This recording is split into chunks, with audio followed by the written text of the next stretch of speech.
안녕하세요. 비상월드의 법령쌤입니다. 네, 이번 시간에는 우리 4대 법령 입문자를 위해서 제가 영상을 하나 준비했습니다.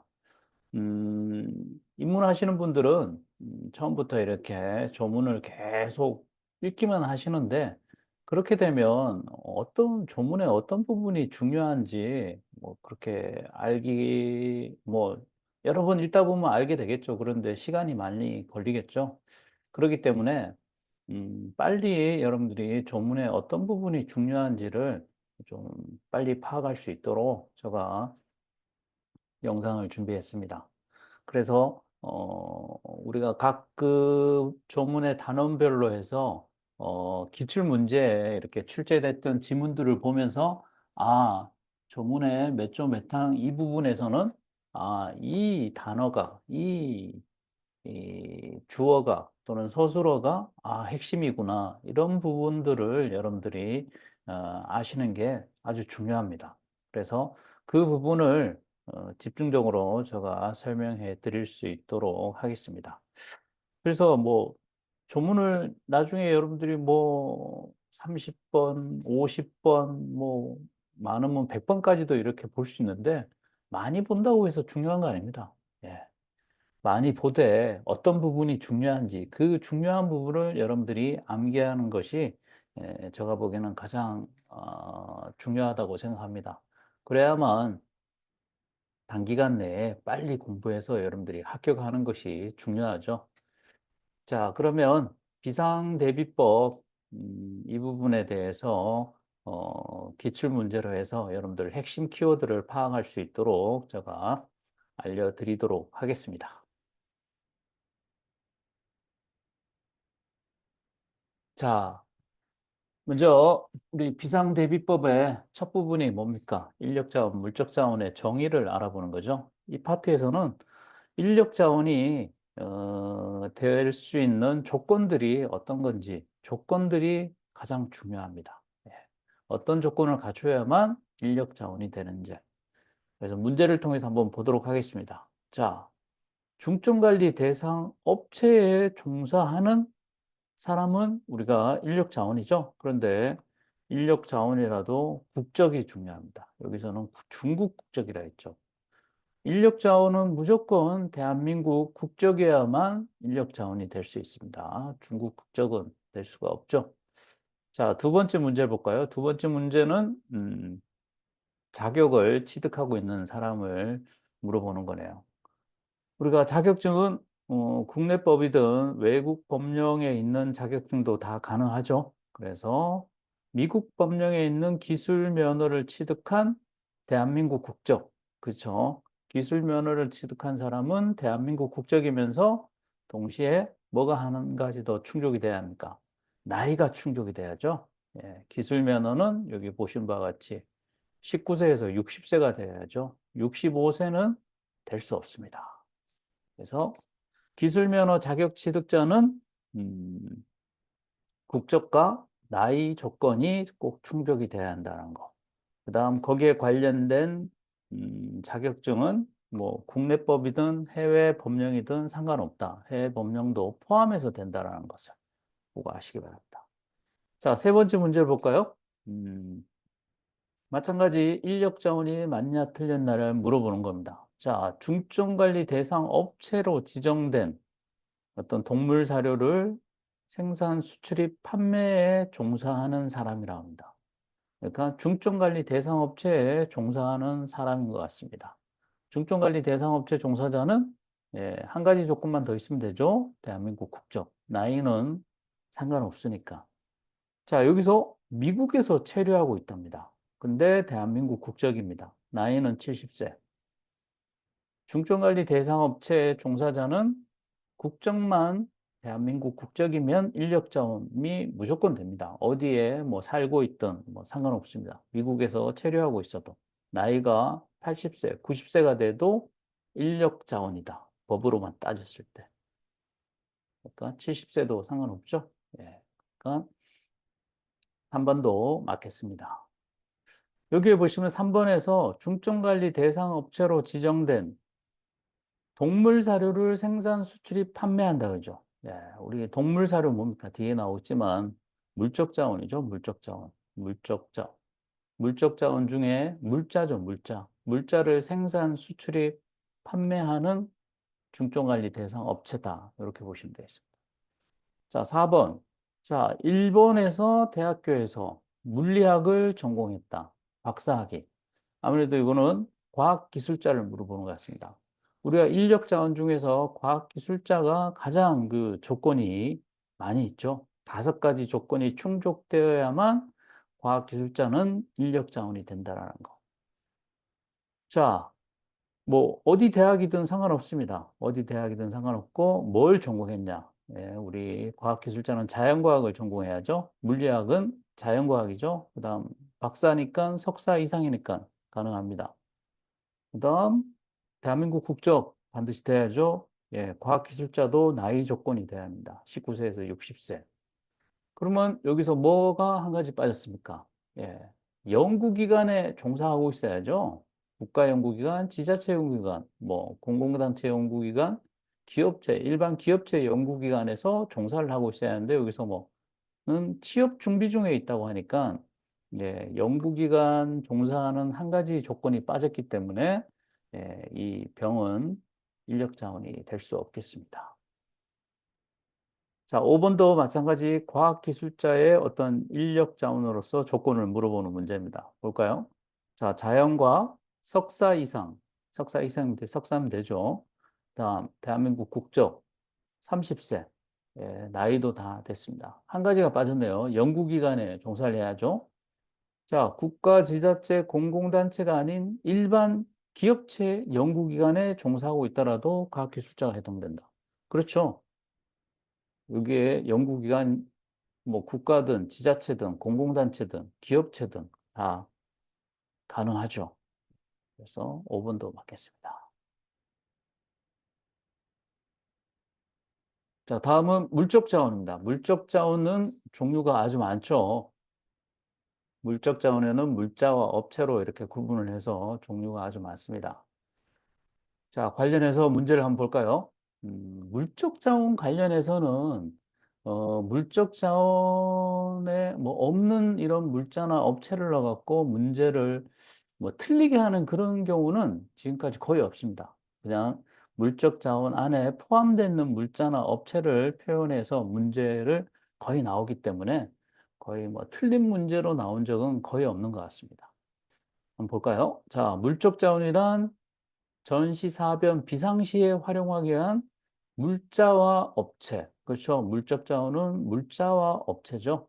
예, 요 물자와 업체 중요하죠. 그 다음 언제? 평상시에 쓰기 위한 게 아니라 전사비 때 쓰기 위해서 어, 두는 그런 물자와 업체죠. 그래서 여기서 보시면 그런 물자와 업체를 말한다. 근데 동물 사료는 물적 자원에 해당된다. 그렇죠.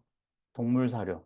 우리 물자에 보면 동물 사료 있죠. 이러기 때문에 이런 식으로 문제가 나오기 때문에 여러분들이 물자, 이 물적 자원의 물자든 업체든 다 거의 뭐 암기하다시피 하시는 게 좋습니다. 근데 이 부분을 뭐 다른 물자를 넣어갖고 이렇게 문제를 나온 적은 거의 없습니다. 예, 틀리게 하기가 좀 그렇죠. 그래서 거의 뭐 포함되어 있는 항상 물자를 넣어서 문제가 나온다. 그렇게 보시면 될 것 같습니다. 자, 두 번째 문제를 볼까요? 호주로부터 동물 사료. 동물 사료 뭡니까? 우리 물자죠. 물자를 수입해서 국내에 판매하는 업체. 우리 업체에 보면 물자의 수출입하는 업체가 있죠. 예, 여기서 물자는 앞에 나와 있는 모든 물자를 다 넣어서 표현할 수 있겠습니다. 뭐 식품 수입, 담배 수입, 뭐 금방 나온 동물 사료 수입, 뭐 그런 게 다 가능하죠. 그래서 동물 사료 수입하는 업체, 예, 물적 자원 가능하죠. 그다음 영화, 문화, 관광에 관한 업무를 수행하는 단체. 예, 여기에 보시면 영화, 문화, 관광에 관련된 업체도 될 수 있고 단체도 될 수 있고 기관도 될 수 있죠. 예. 그런데 여기에 과목은 뭡니까? 물자를 생산, 에서 관리를 하는 업무를 수행하는 업체밖에 없습니다. 여기에는 단체나 기관이 없죠. 예.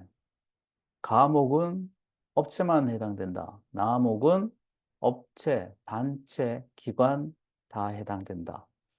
좀 뭐 미묘한 차이점이 있지만 이런 것도 뭐 문제화 될 수 있으니까 예, 여러분들이 꼭 아시기 바랍니다.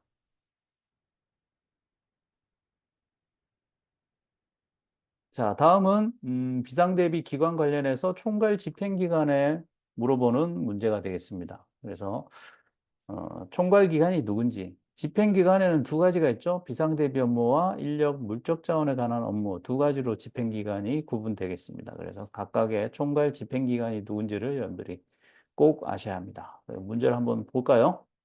자, 국무총리는 대통령을 보좌해서 총괄 조정한다. 우리 비상대비 업무의 총괄 조정자는 누굽니까? 행정안전부 장관이죠. 행정안전부 장관. 그래서 예, 행정안전부 장관이 총리를 보좌해서 총괄 조정하죠. 예, 이런 식으로 총괄자가 누군지를 꼭 아셔야 합니다. 자, 다음은 집행기관을 물어봅니다. 비상대비 업무는 이런 사람들이 집행한다. 그러니까 비상대비 업무 집행기관이 누구냐를 물어보는 겁니다. 우리 비상대비 업무의 집행기관은 비상대비 책임기관이죠. 책임기관의 장이죠. 비상대비 책임기관의 장을 구체적으로 보면 중앙행정기관과 지방행정기관, 지자체장이 우리는 일명 비상대비 책임기관의 장이라 하죠. 자, 이 친구들은 집행을 하는 기관이죠. 근데 뒤에 있는 뭡니까? 4대 헌법기관의 어떤 행정사무를 처리하는 기관장은 비상대비 업무를 집행합니까? 예, 이 친구들은 집행하는 게 없습니다. 예, 보통 문제예요. 4대 헌법기관의 그 행정사무 처리 기관장을 넣어서 이렇게 문제화 많이 되니까 여러분들이 잘 구별하시면 됩니다. 그래서 여기 지금 비상대비 업무만 나왔지만 인력 물적 자원 업무도 누가 집행한다? 예, 자원관리 주관기관의 장. 일명 자원관리 주관기관의 장이죠. 세부적으로 보면 해당 자원에 소관하는 중앙행정기관장이죠.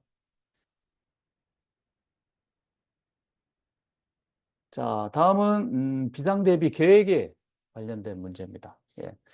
비상대비 계획에는 우리가 기본 지침과 기본 계획, 집행 계획, 시행 계획, 실시 계획 이렇게 계획과 지침이 있죠.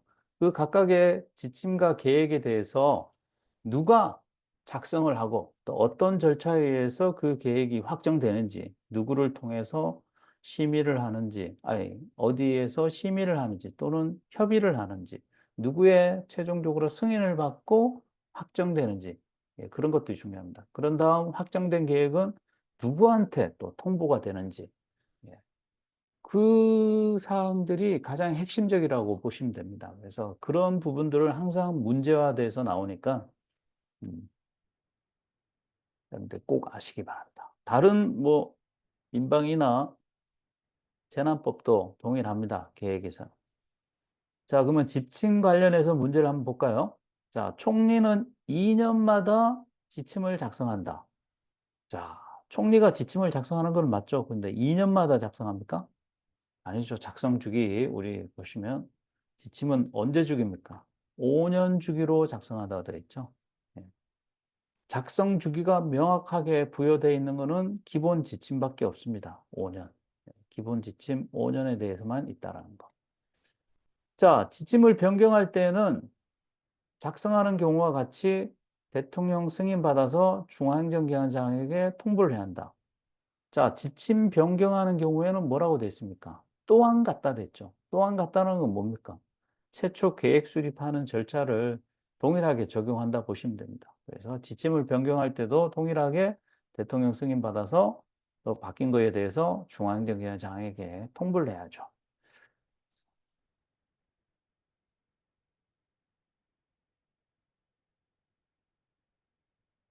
자, 다음은 지침에 포함되는 사항. 예, 이 부분도 예, 가끔씩 문제가 나옵니다. 그래서 여기에 지침에 포함되는 사항이 몇 가지 있습니까? 예, 총 10가지죠? 10가지. 10가지는 여러분들이 꼭 암기를 하셔야 합니다. 왜냐? 문제에 딱 그걸 물어봅니다. 이것이 포함되냐 안 되냐는. 문제를 볼까요? 자, 기본 지침에는 목표 및 기본 방향에 관한 사항과 비상 대비 역량 강화에 관한 것이 포함되어야 한다. 지침 포함 사항에 10가지 중에 요 2가지 들어가 있죠. 예, 그렇기 때문에 반드시 암기를 하셔야 한다는 거. 또 두 번째 문제 볼까요? 자, 지침에는 비상사태에 대한 효율적 대응 전략뿐만 아니라 자원 소요량 산정 기준. 자, 이 2가지도 마찬가지 효율적 대응 전략, 다음 산정 기준. 마찬가지 포함되어 있죠?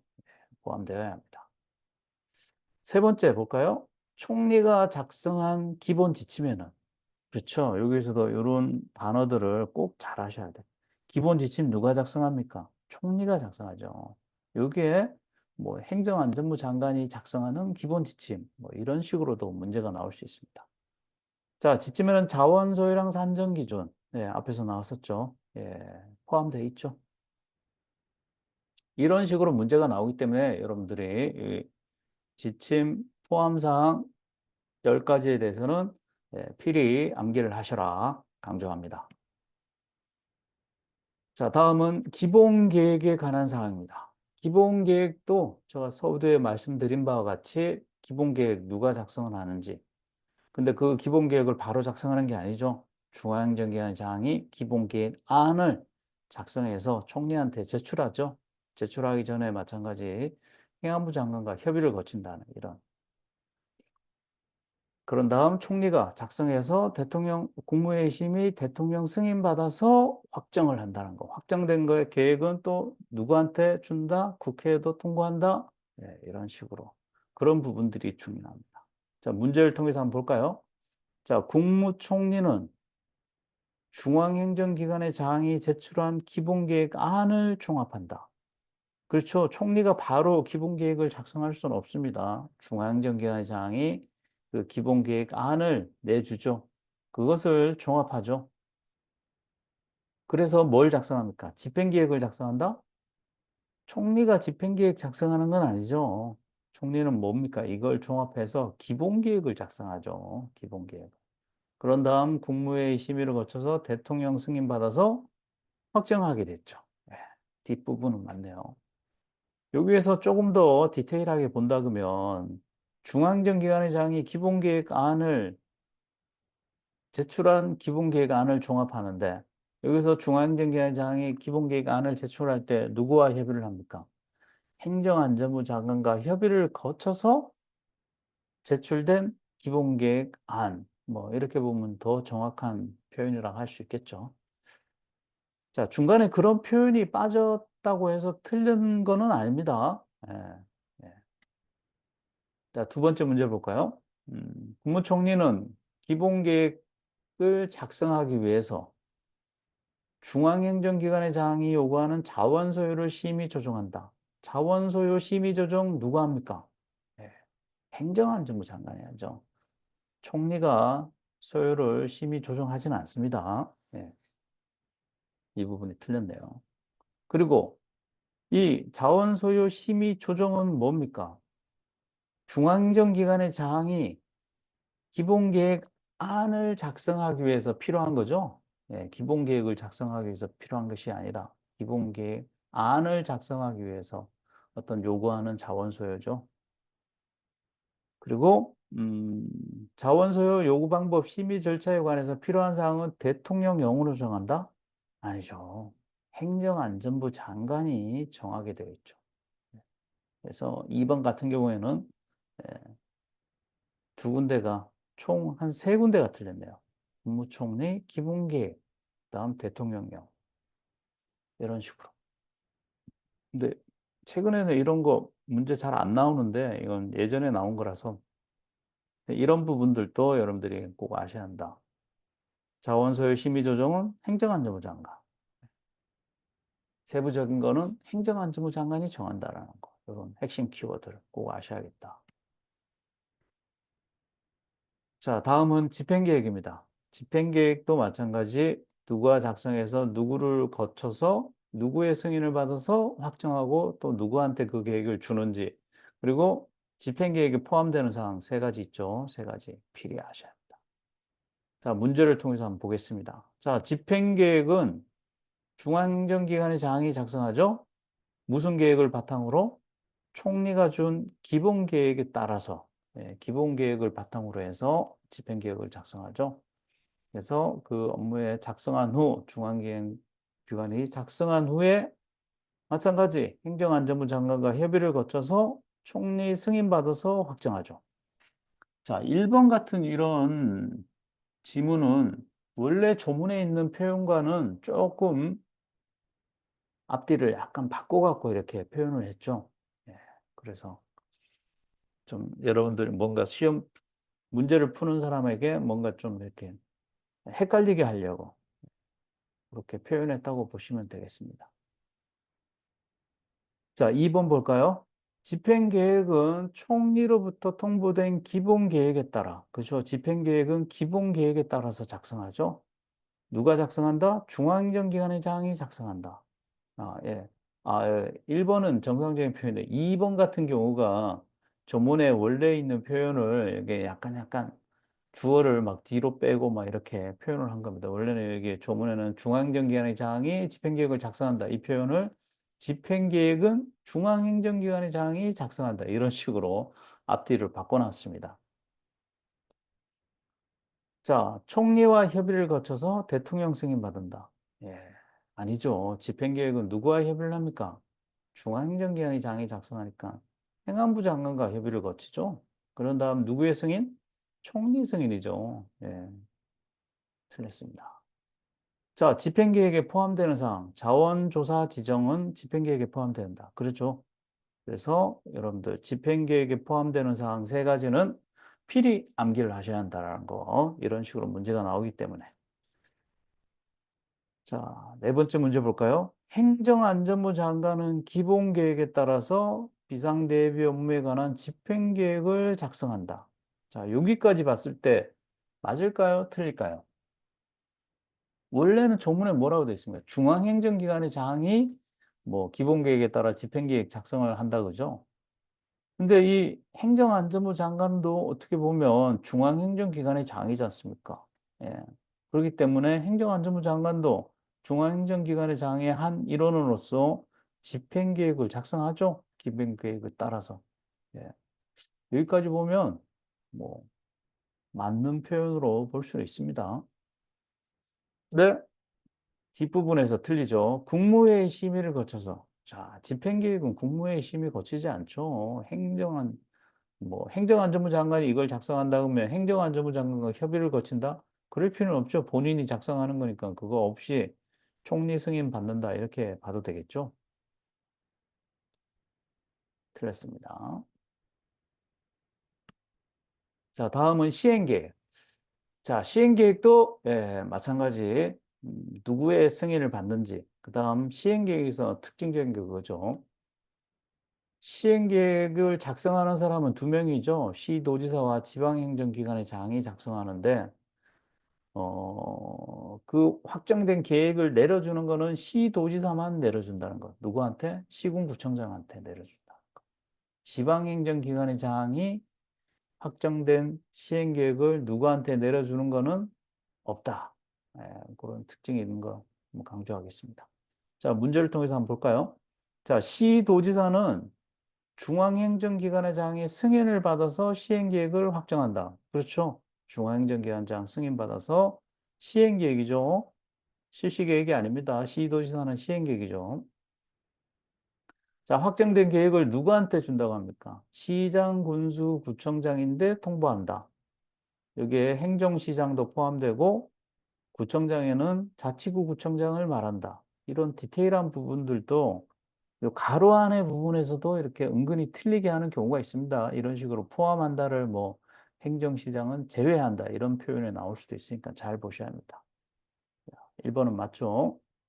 자, 두 번째 볼까요? 시행계획은 중앙행정기관의 장으로 통보로 된 집행계획에 따라서. 그렇죠. 시행계획은 집행계획을 바탕으로 해서 작성하죠. 시도지사와 지방행정기관의 장이 작성하죠. 그렇죠. 시행계획은 이 두 사람이 작성한다. 근데 누구의 승인을 받는다? 중앙행정기관의 장의 승인을 받아서 확정하죠. 총리가 아니라. 자, 세 번째 문제. 시도지사는 시행계획에 따라서 실시계획을 작성한다. 아니죠. 시도지사는 뭘 작성합니까? 시행계획을 작성하죠. 실시계획 작성하는 건 누구다? 시군구청장이죠. 또는 중점업체장이 작성하죠. 이런 식으로 무슨 계획이다라는 용어를 이 앞뒤를 바꿔갖고 이렇게 살짝 틀리게 하는 그런 것들이 있습니다. 잘 보셔야 합니다. 시행계획, 실시계획, 집행계획, 기본계획 이 용어 자체도 잘 보셔야 합니다. 자, 다음은 마지막 계획이죠. 실시계획. 네, 실시계획은 두 가지가 있죠. 시군구청장이 작성하는 실시계획과 중점관리 대상 업체장이 작성하는 실시계획 두 가지가 있다라는 거. 그럼 문제 볼까요? 자, 실시계획은 시도지사로부터 통보된 시행계획에 따라서 시군구청장이 작성한다는 거. 자, 1번 문제는 시군구청장이 작성하는 실시계획이네요. 여기까지 맞죠? 해당 중앙행정기관의 장의 승인을 받아서 확정한다. 시군구청장이 시도지사를 건너뛰어서 중앙행정기관장의 승인을 받으면 안 되죠. 누구의 승인을 받아야 합니까? 시도지사의 승인을 받아야죠. 바로 위에 상급기관인 시도지사인데 승인을 받아야 한다는 거. 자, 시군구청장은 시도지사로부터 통보된 시행계획에 따라서, 그렇죠. 실시계획은 시행계획에 따라서 작성하죠. 예, 시군구청장 실시계획을 작성해서 시도지사의 승인을 받아서 확정한다. 여기에 뭔가 막 시도지사 계속 표현을 넣어갖고 뭔가 틀리, 틀렸다라는 그런 것들을 이렇게 보여주려고 막 이렇게 시도지사를 계속 넣고 있습니다. 강조하고 있습니다.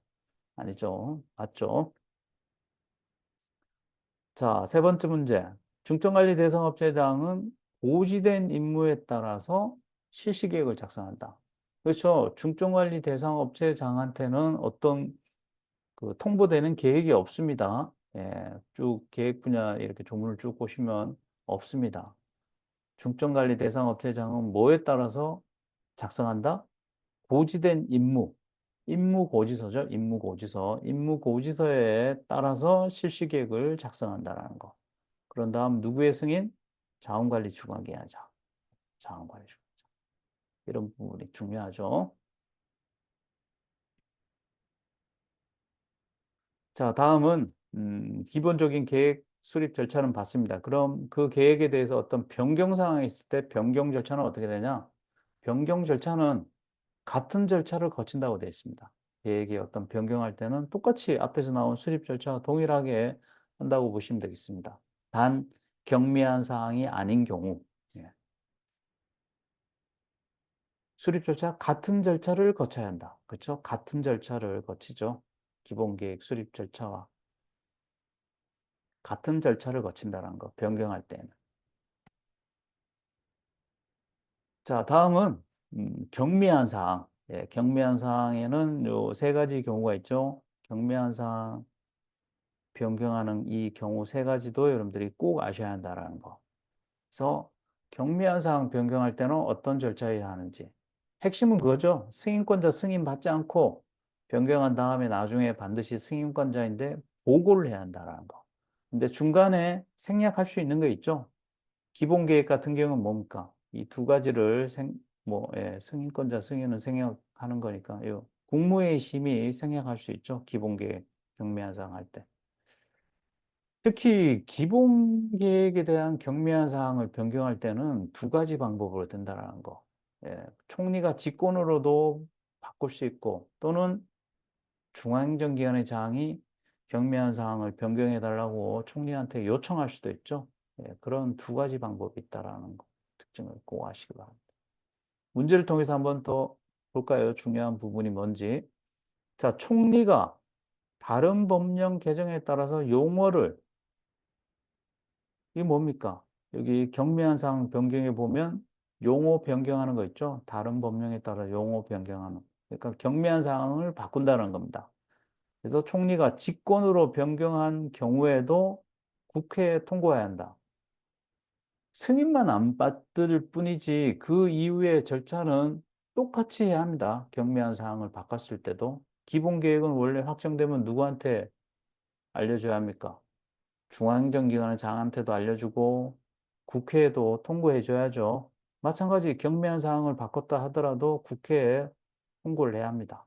좋습니다. 자, 실시계획 중 다른 법령 개정에 따라 용어를 바꾼다. 이것도 마찬가지 경미한 사항을 바꾸는 거죠. 실시계획. 실시계획 누가 작성합니까?